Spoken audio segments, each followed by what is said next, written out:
Hello, स्वागत आहे तुमचं आपल्या मिनी ब्लॉगमध्ये। आज मी बनवणार आहे कोथिंबीरीची भाजी। त्यामध्ये कोथिंबीर धुवून मस्तपैकी कापून घेतली आहे, लसूण आणि मिरचीची पेस्ट केलेली आहे, बेसन घेतलं आणि मीठ घेतले।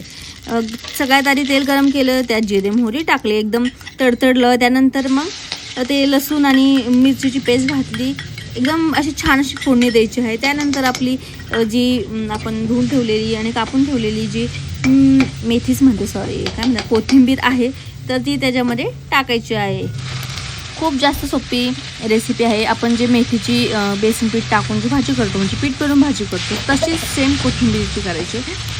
काहीच म्हणजे डिफिकल्ट नाही आहे। तुम्हाला अजून तिखट पाहिजे असेल तर लसूण मिरचीची पेस्ट जेव्हा टाकतो त्यानंतर आपण जे मीठ टाकतो आता, त्याऐवजी तुम्ही मस्तपैकी लाल मसाला टाकला तरी पण चालेल, अजून ते तिखट होईल।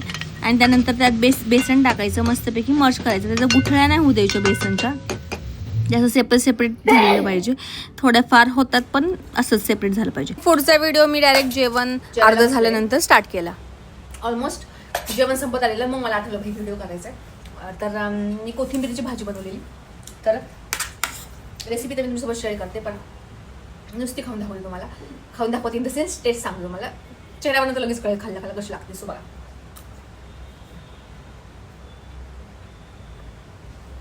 ऑनेस्टली सांगते, भाजी एक नंबर लागते। आपली कोथिंबीरची वडी जशी लागते ना, तशाच टाईपमध्ये लागते।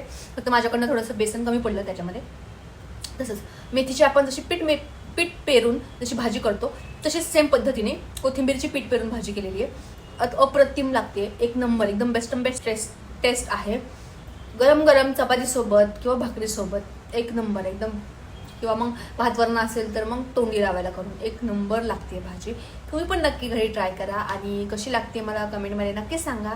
ट्राय करून झाल्यानंतर आपण भेटूया नेक्स्ट व्लॉगमध्ये। आता मी जेवते, तोपर्यंत बाय बाय।